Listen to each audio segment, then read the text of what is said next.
iniciar.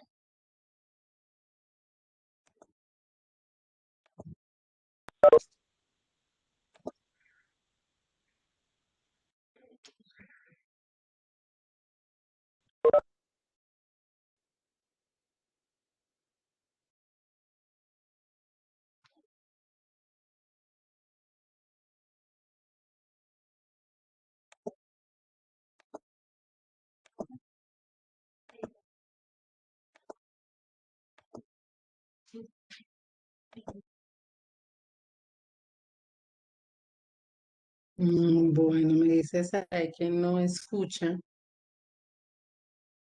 Entonces, para no dar más largas, pues vamos a explicar esta parte. Ella le correspondía el matraz volumétrico.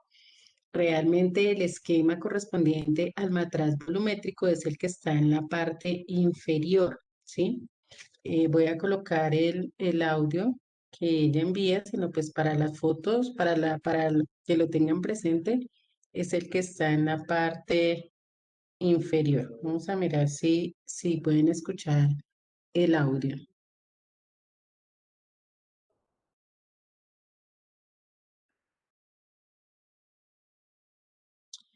Buenos días, profe. Hoy le voy a hablar sobre el matrax volumétrico, que es un instrumento de laboratorio que se usa para la medicación y determinar la exactitud del volumen entre líquidos. Es tal igual que otros instrumentos de laboratorio. Es muy popular en el ámbito de la ciencia, puesto que logra dar una precisión de su medida. ¿Para qué se utiliza? Se emplean para preparar y almacenar disoluciones de concentración exacta y diluir muestras hasta un volumen fijo. Riesgos y precauciones. Para proteger su contenido de lo posible derrames o contaminantes, es de vital importancia sellar el matrax con un tapón de plástico a la hora de agitar una disolución para su homogeneización.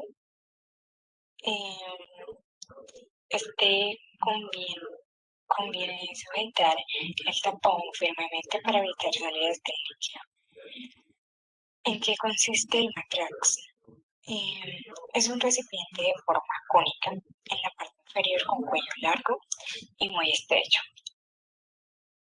En la parte superior, este recibe su nombre por su línea de enrase o aforo medida hasta la cual debe enrasarse.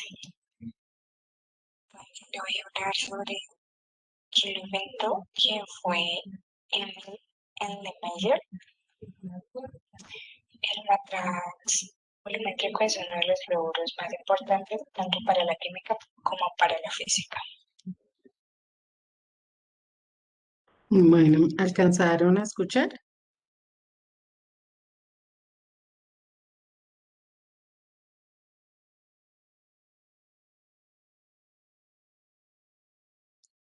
Chicos, ¿alcanzaron a escuchar el audio de Saray? Ah, bueno, ok, muchas gracias. Bueno, entonces vamos a continuar con Juan David Gómez. Bueno, ya les comparto la pantalla.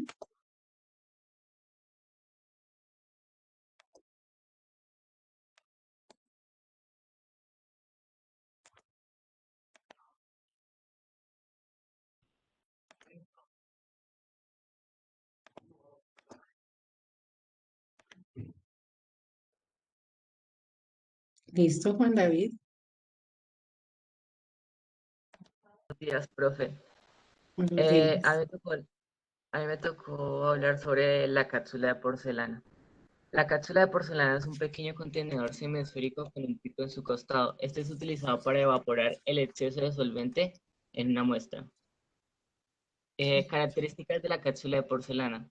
Normalmente este tipo de cápsulas son de color blanco y muy brillantes. Es un contenedor de forma semiesférica con un pico en un extremo. Son elaboradas con silicato potásico de elevada acidez. Esto permite que sean muy resistentes a las altas temperaturas que se les someterá. Tipos de cápsulas de porcelana. Las cápsulas de porcelana existen diferentes formas y tamaños, abarcando capacidades desde los 10 milímetros hasta los 100 milímetros.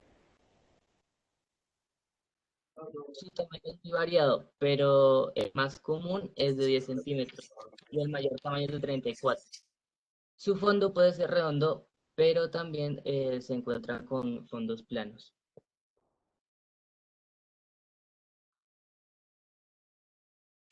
Bueno, muy bien, y precisamente ahí tenemos el esquema de la cápsula de porcelana, pues como debe ser. Bueno, continuamos entonces con Andrés Murcia.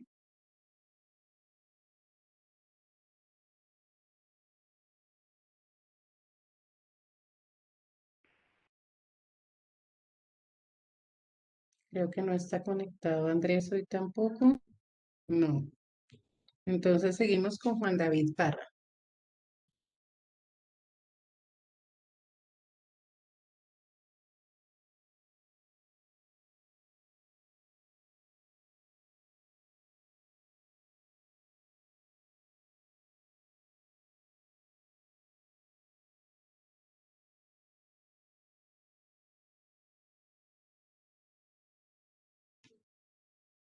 Juan David, ¿me estás escuchando?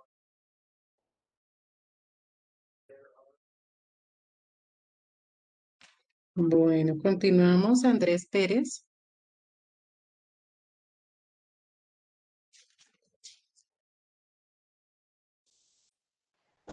Hola, profe, buenos días. Buenos días. Profe, pues te voy a compartir la imagen de lo que me correspondió, que es la gravilla. Listo.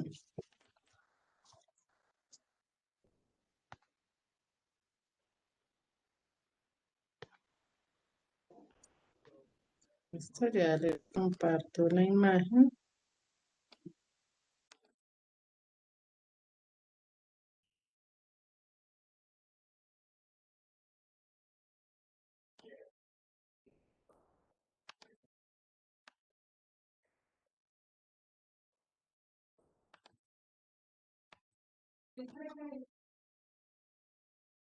Listo. Listo. La gravilla de laboratorio es una herramienta utilizada para mantener de forma vertical a múltiples tubos de ensayo al mismo tiempo. Es usada más comúnmente cuando varias soluciones distintas son necesitadas para trabajar simultáneamente por razones de seguridad. Para el almacenamiento seguro de los tubos de ensayos y para facilitar el transporte múltiples de tubos de ensayos, son comúnmente usados en los laboratorios para mantener los tubos de una forma más ordenada y más práctica para su próximo uso. Básicamente las gravillas son útiles cuando se necesita tener a mano varias soluciones diferentes, así como para su almacenamiento y transportación. Además, pueden usarse para estudiar el comportamiento de diferentes muestras y cultivos. Existen también gravillas para pipetas y varias de agitar. Ok, muy bien, Andrés. Muy bien, entonces ahí tenemos el gráfico de lo que es una gradilla, ¿cierto? Y su función. Muchas gracias, muchas gracias, señor Pérez y Andrés Pérez. Listo, vamos a continuar con Jonathan Pinzón.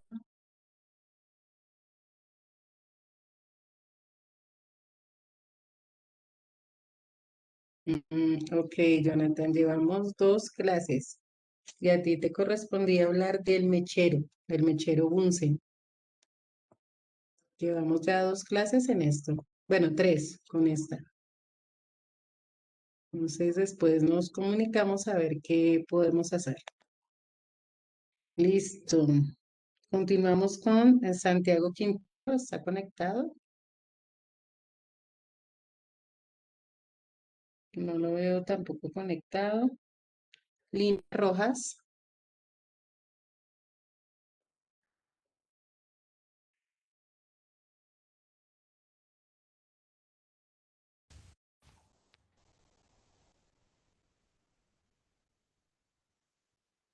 ¿Vas a compartir tu pantalla o me vas a enviar el enlace? para que yo la comparta.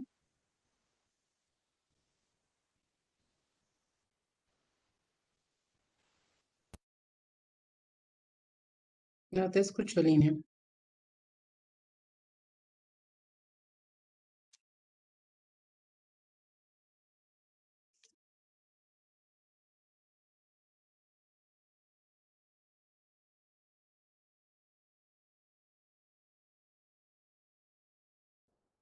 Bueno, María Fernanda. Ah, ya, espérame que ya Lina envió el enlace.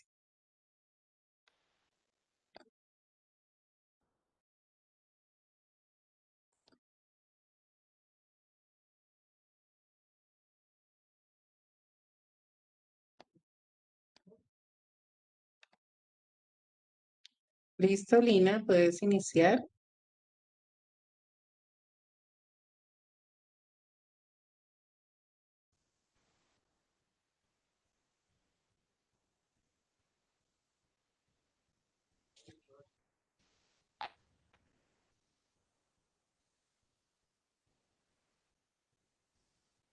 Lina, estás sin audio, no te estamos escuchando.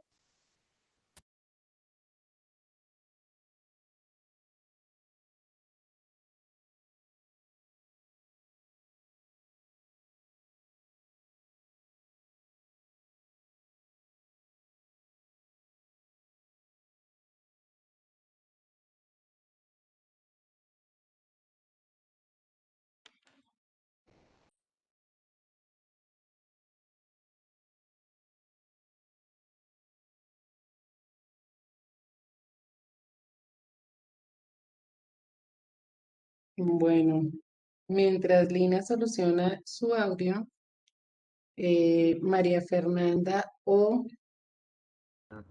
Andrés Murcia, que son los que hacen falta. Habla, pégate un poco más al micrófono que está bajito, Lina. Y ahora sí. ¿Ya funciona? Sí, señoras.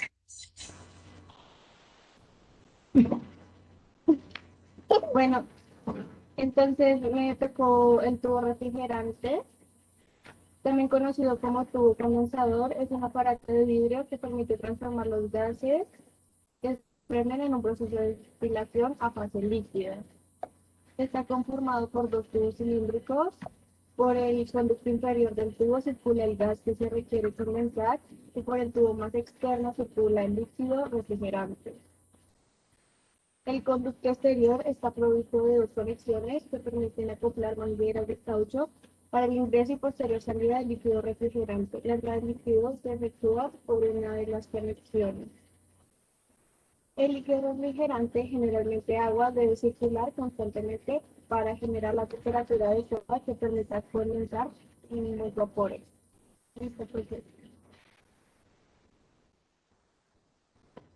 Ok, muy bien. Entonces, tenemos ahí perfecto los esquemas de el tubo refrigerante y su funcionalidad.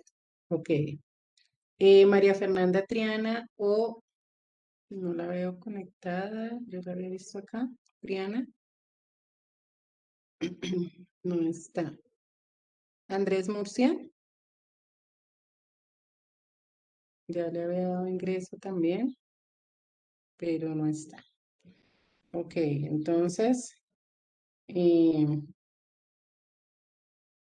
vamos a continuar. Ya no hay más espacio para estas exposiciones. Ya los estudiantes que no presentaron, pues, ni modos. Bueno, listo, chicos. Entonces, les recuerdo que en el Classroom debemos tener nuestra análisis del video del método científico, la línea de tiempo de la historia de la química y la infografía de el material de laboratorio que les fue asignado.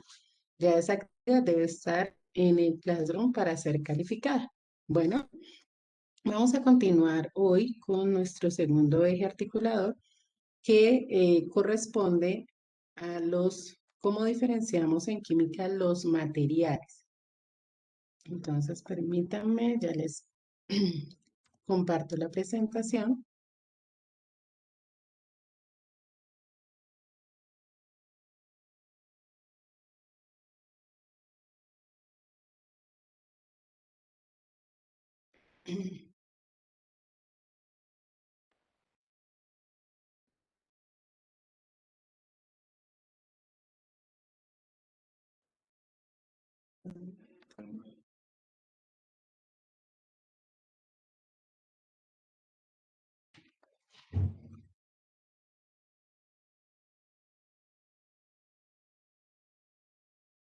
¿Listo? Bueno, vamos a hablar en esta segunda parte, bueno, esta segunda eje articulador, acerca de la forma como se diferencian los materiales. Y esto pues obviamente está relacionado con la clasificación de la materia, es decir, cómo yo puedo clasificar las diferentes sustancias que existen. Para eso entonces vamos a recordar la definición de materia. ¿Quién recuerda qué es la materia?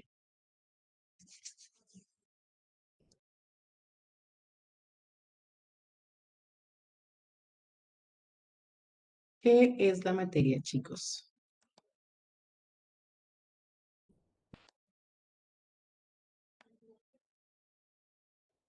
Recuerden que la química existe porque existe la materia. Bueno, dice Juan David, lo que ocupa un espacio en el universo. Santiago, algo sólido, líquido o gaseoso. Bueno, esos serían como los estados de la materia. La composición de un todo. Bueno, la composición de un todo puede ser, pero recuerden que la materia como tal, mm, debemos poder dar una definición muy específica de lo que es la materia. Muy bien, Nicolás. Es todo lo que ocupa masa y tiene volumen.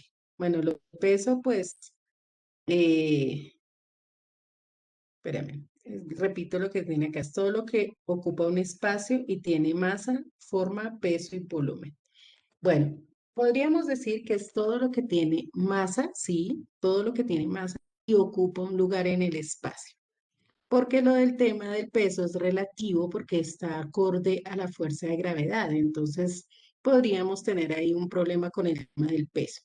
Entonces, es todo lo que tiene masa, todo lo que tiene masa y ocupa un lugar en el espacio. A eso nos referimos con el concepto de materia.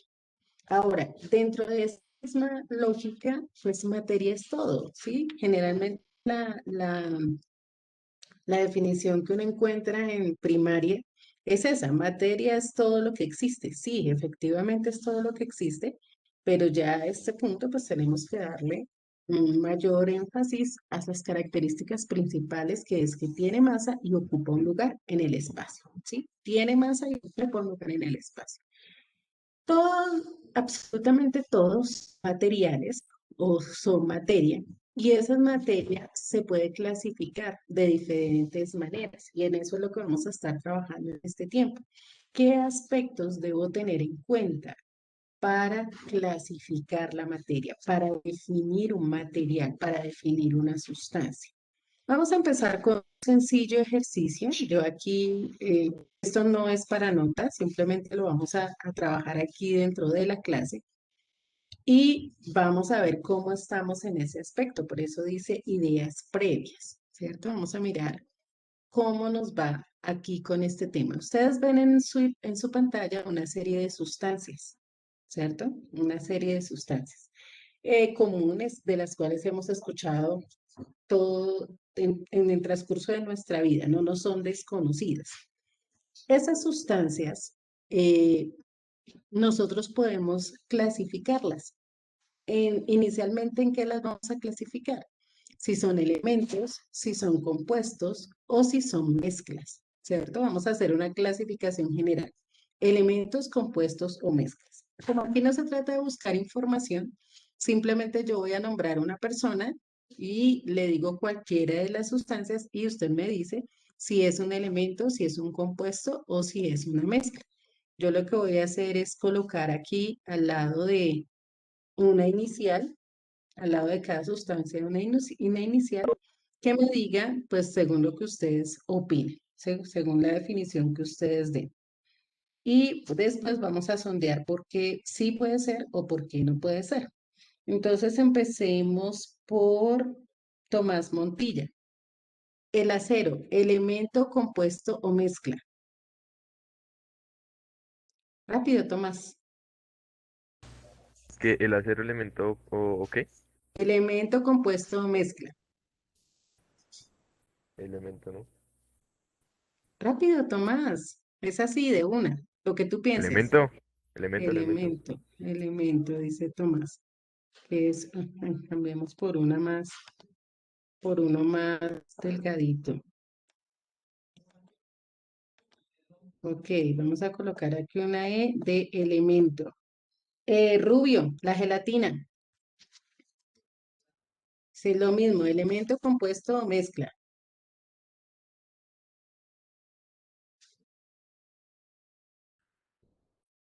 Bueno, Rubio no está atento. Toca que contesten rápido, por favor. Mezcla, profe. Mezcla. Toca rapidito, por favor. Julián, Neira, el hierro, elemento, compuesto o mezcla. Elemento, dice Julián. Listo. Cloruro de sodio. Em, Lina, Lina Murcia. Elemento, compuesto o mezcla. Cloruro de sodio. Compuesto, dice Lina. Ok, arroz con pollo, Nicolás Vargas. Elemento, compuesto, mezcla.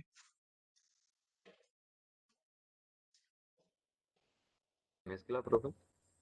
Bueno, dice mezcla. Em, Angie Ayala, la leche, elemento, compuesto o mezcla. Elemento. Elemento. Ok. Em, Jonce, el agua oxigenada, elemento, compuesto o mezcla. Compuesto.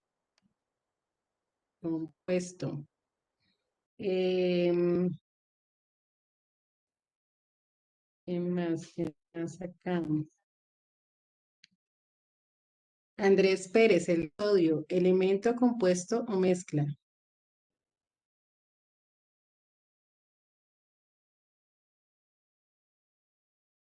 Andrés, Profe, compuesto. compuesto. Ok. Paula Chávez, el diamante, elemento, compuesto o mezcla.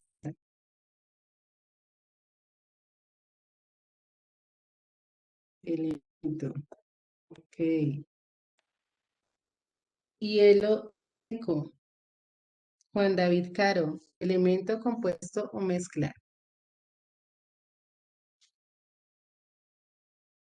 Creo que es compuesto, profe. Compuesto. Ok, listo. Tenemos clasificadas las sustancias que cada uno de ustedes indicó. Bueno, empezamos con el elemento. Eh, Creo que se lo dijo Tomás Montilla, ¿sí? Sí, señora. Sí, el acero. Ok. Bueno, cuéntame por qué el acero es un elemento.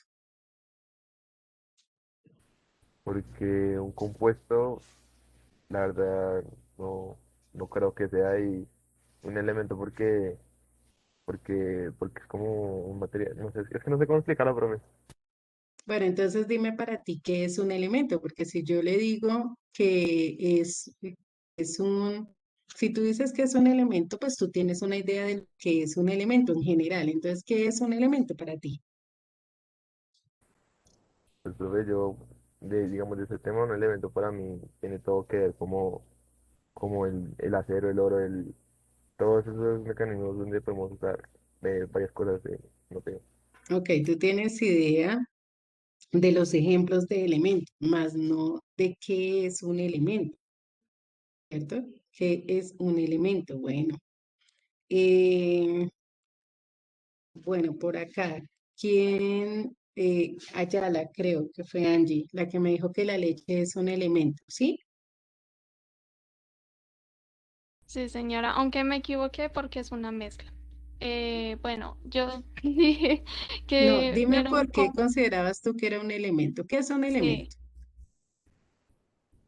Ah, yo dije que era un elemento. Sí, Ay, ay, profe, me equivoqué. Bueno, pero entonces dime para ti qué es un elemento. eh, bueno, pues básicamente es la materia que está constituida, creo que por unos átomos, aunque me equivoqué y pido perdón. Ok, bueno, fíjense que a este punto pues ya varios están buscando qué es cada cosa, ¿cierto? Porque, ay, mi madre, me van a corchar, ¿cierto? ¿Qué es cada cosa? Más allá de que ustedes ahorita hagan la consulta, es fijarnos que a pesar de que llevamos tanto tiempo y que estos son conceptos que ya se han manejado en otros momentos, todavía tenemos la duda de no poder diferenciar entre un elemento, un compuesto y una mezcla, ¿sí? Entonces la idea es que ahorita vamos a revisar un poco esa clasificación de la materia y vamos a ver qué tan ubicados o desubicados estamos con respecto a lo que acabamos de contestar. Por ahora simplemente voy a colocar al lado de cada uno, de acuerdo a lo que me dijeron, si es correcto o no. Si es correcto voy a colocar un chulito, si es incorrecto voy a colocar una X. Entonces, el acero no es un elemento, la gelatina sí es mezcla, el hierro es un elemento, el cloruro de sodio es un compuesto, el arroz con pollo es una mezcla, la leche no es un elemento, el agua oxigenada sí es un compuesto, el sodio no es un compuesto, el diamante sí es un elemento y el hielo seco también es un compuesto, ¿cierto? Ay, no, discúlpenme. No, no, no, no. Aquí coloqué algo errado. El hielo seco no es un compuesto. El hielo seco no es un compuesto. Entonces estamos más o menos, ¿cierto? Y eso, pues, obviamente teniendo en cuenta las personas a quien les pregunté y que de pronto eh, pudieron haber contestado con algún margen de duda. Pero entonces es para que tengamos en cuenta que es importante que podamos definir cada una de estos tipos de sustancias, ¿cierto? Y tener claro para poderlas clasificar. Cuándo tengo un elemento, cuándo tengo un compuesto, cuándo tengo una mezcla, inclusive diferenciar los tipos de mezcla, ¿cierto? Saber si mi mezcla es homogénea o mi mezcla es heterogénea. Vamos a continuar entonces ya con la explicación.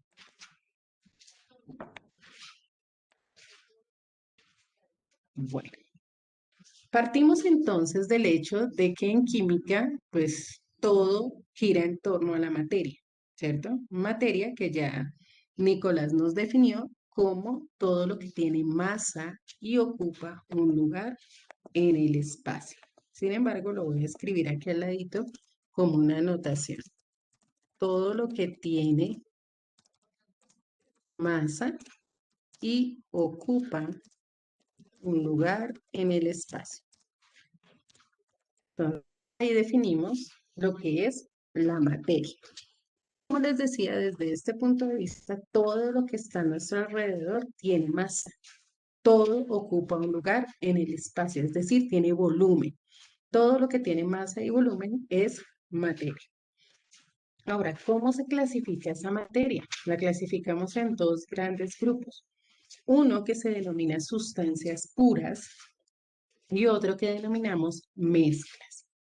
Uno sustancias puras y el otro mezclas. Las sustancias puras tienen ese nombre o su nombre obedece a que su composición es inalterable y tienen una composición fija, ¿sí? Entonces no es posible que nosotros podamos modificar nada en los elementos y en los compuestos y que sigan siendo las mismas sustancias. A diferencia de lo que ocurre con las mezclas. Las mezclas no tienen una composición fija. Yo las puedo variar y van a seguir siendo mezclas, pero las sustancias puras no. ¿Mm? Ahora, las sustancias puras son elementos y compuestos. ¿Cómo diferenciamos los elementos de los compuestos? porque en el ejercicio algunos elementos los llamaron compuestos.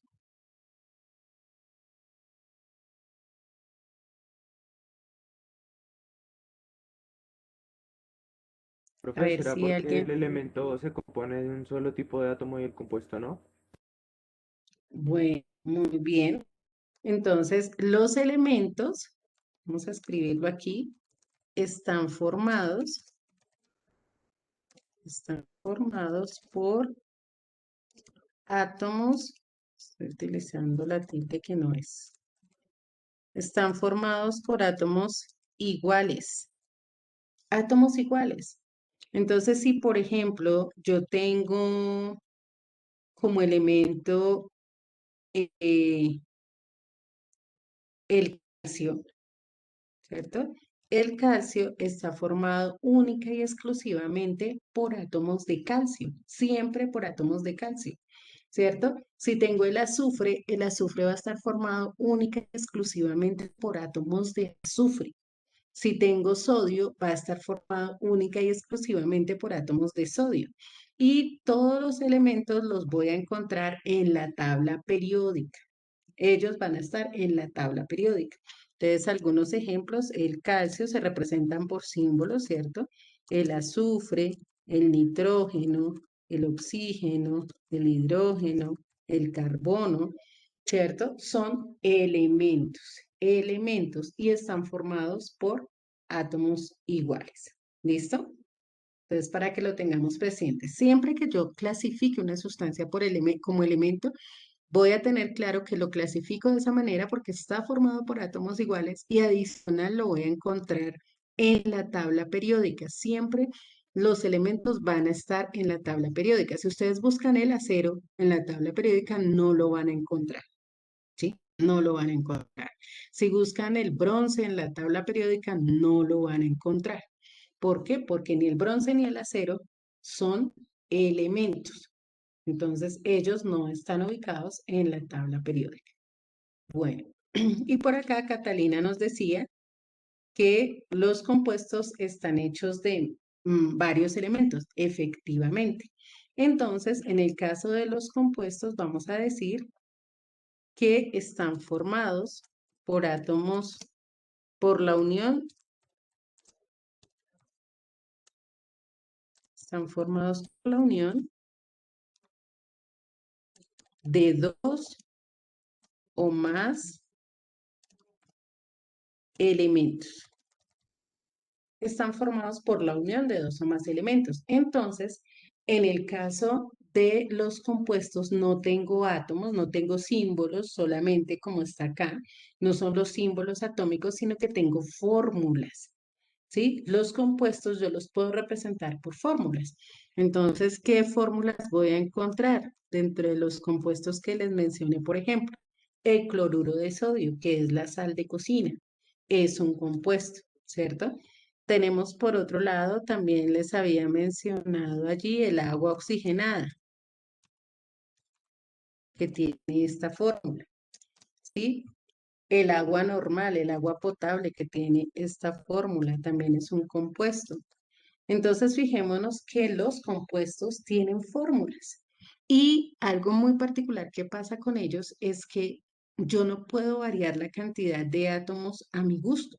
Fíjense que la fórmula del agua es H2O y la fórmula del agua oxigenada es H2O2, ¿cierto? Fíjense que a pesar de tener los mismos elementos, la cantidad de átomos de cada elemento es diferente y eso le da propiedades distintas.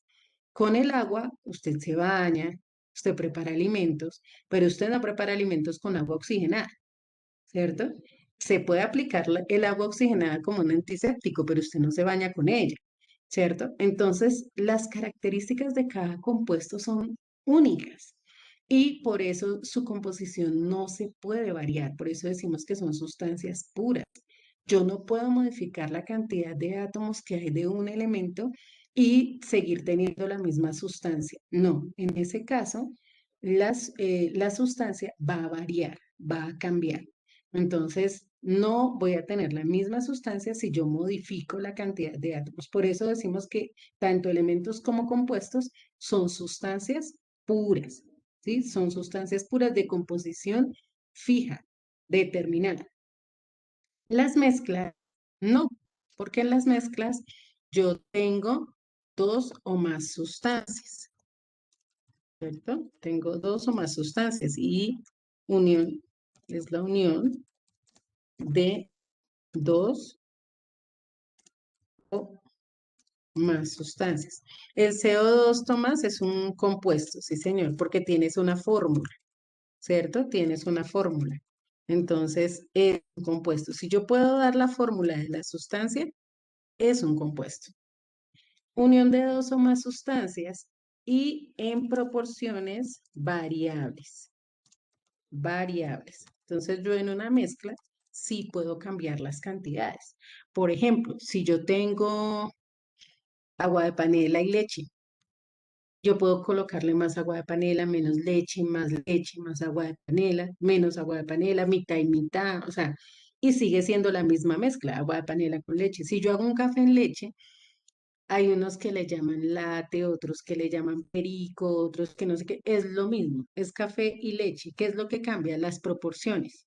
Entonces, en uno coloco más leche que café, en el otro más café que leche, en otro puede ser la misma cantidad, ¿sí? Entonces, ahí yo lo que estoy haciendo es variando las cantidades y no hay problema, la mezcla no deja de ser mezcla, no cambia, no pasa a ser otra cosa, no, sigue siendo la misma mezcla, es una mezcla.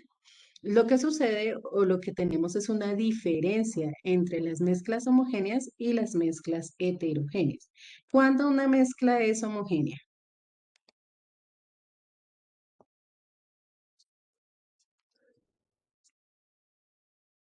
¿No era cuando esos compuestos son iguales? O al menos no se nota la diferencia de ella misma.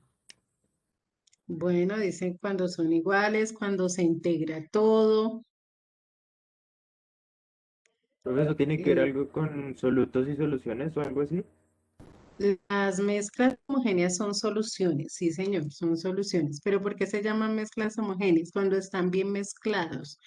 Bueno, yo puedo tener una mezcla heterogénea bien mezclada, ¿sí? Porque todas las sustancias están unas con otras, ¿no? Eh, ¿Cómo definimos que una mezcla sea homogénea? Lo tienen los mismos compuestos, ¿no? No. Cuando una mezcla es homogénea. Bueno, por ahí alguien, no, pues estaba cerca quien decía que se Cuando tienen la integra misma todo. cantidad de sus materiales. No, muy Cuando bien, está Catalina. bien mezclado. Cuando no podemos distinguir los componentes. No es cuando está bien mezclado, porque yo puedo tener una mezcla heterogénea bien mezclada, ¿cierto? Si yo tengo una ensalada de frutas, me parece que está bien mezclada y es heterogénea, ¿cierto? Pero lo que no puedo, una mezcla es homogénea cuando sus componentes, hacemos este aquí abajo, cuando sus componentes no se distinguen a simple vista. Pero son uniformes. Sí, es uniforme precisamente, por eso mismo, porque los componentes no se distinguen a simple vista.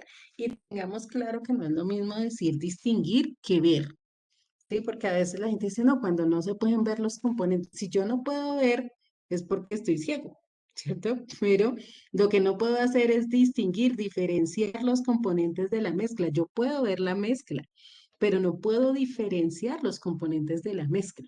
Entonces, si ustedes tienen una mezcla de agua con azúcar, salvo que usted pase de la cantidad de azúcar, usted no va a poder diferenciar dónde está, ¿cierto? Usted ve todo en una sola fase, se ve como si fuera una sola sustancia. A eso nos referimos con las mezclas homogéneas. A simple vista parecen una sola sustancia. Pues resulta que el acero que yo les estaba colocando en el ejemplo es una mezcla homogénea. Una mezcla homogénea, es una mezcla de hierro con carbono.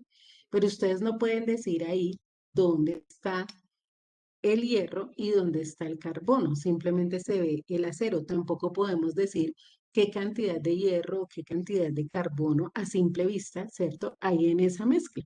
Simplemente es acero, ¿sí? Y así se ve. Si hablamos del bronce, también es una mezcla de estaño y cobre. Entonces lo mismo, no podemos diferenciar dónde está el uno y dónde está el otro. El hielo seco es una mezcla, no de elementos, sino de sustancias diferentes, compuestos. Por ejemplo, el agua y el hielo seco es agua con dióxido de carbono. Entonces ahí tenemos una mezcla de compuestos. Entonces podemos tener mezclas de sustancias que ya por sí son mezclas. La leche es una mezcla de múltiples sustancias. Tenemos ácidos grasos, tenemos proteínas, tenemos agua, tenemos varias sustancias ahí que hacen parte de la leche. La leche es una mezcla. ¿Sí? Es una mezcla de sustancias, no es un compuesto. Yo no puedo dar la fórmula de la leche. No existe una fórmula de la leche, no existe una fórmula del hielo seco, no existe una fórmula de la gelatina, que es una mezcla, ¿sí? Entonces, cuando los componentes yo no los puedo distinguir a simple vista, estoy hablando de mezclas homogéneas. Y por lo tanto, pues lo contrario van a ser las mezclas heterogéneas. Entonces es cuando, sí, la leche sale de la vaca, pero ya es una mezcla, ya sale como una mezcla de diferentes sustancias. Cuando sus componentes se pueden distinguir, la saliva también es una mezcla, sí señora, porque ahí, por ejemplo, dentro de la saliva tenemos ácido clorhídrico, ¿sí? El ácido clorhídrico, exacto, podemos remezclar, coger una mezcla y juntarla con otra sustancia que ya de por sí es otra mezcla. El ácido clorhídrico, por ejemplo, hace parte de la saliva, porque ese nos va a ayudar en el primer proceso de deglutir los alimentos para convertirlos en el bolo alimenticio. Allí está presente en una cantidad, obviamente en una concentración mínima, pero tenemos ácido clorhídrico, tenemos agua y bueno, otros componentes, incluyendo también ahí toda la parte biológica de bacterias y demás. Entonces, fíjense que hablamos de muchas mezclas y muchas sustancias que no tienen una fórmula, si no tienen una fórmula, es una mezcla, no es un compuesto. Los compuestos deben tener una fórmula, ¿sí? ¿Por qué? Porque yo debo saber cuáles son los elementos que hacen parte de ese compuesto, en qué cantidades están esos elementos, ¿sí? ¿En qué cantidades? ¿Cuántos átomos hay de cada elemento dentro de un compuesto? ¿Hasta ahí estamos claros? ¿Hay alguna duda? Ya podemos ahora sí claramente decir cuándo hablamos de elemento, cuándo hablamos de compuesto, cuándo hablamos de mezcla, cuándo es homogénea y cuándo es heterogénea. Esto es algo que debe ser clave para nosotros. Claro, ¿sí? Tener muy bien definido cada uno de estos conceptos. Entonces, si ya nos quedó claro, ahora sí vamos a tomar el apunte en nuestro cuadro. Recuerden que el título es clasificación de la materia.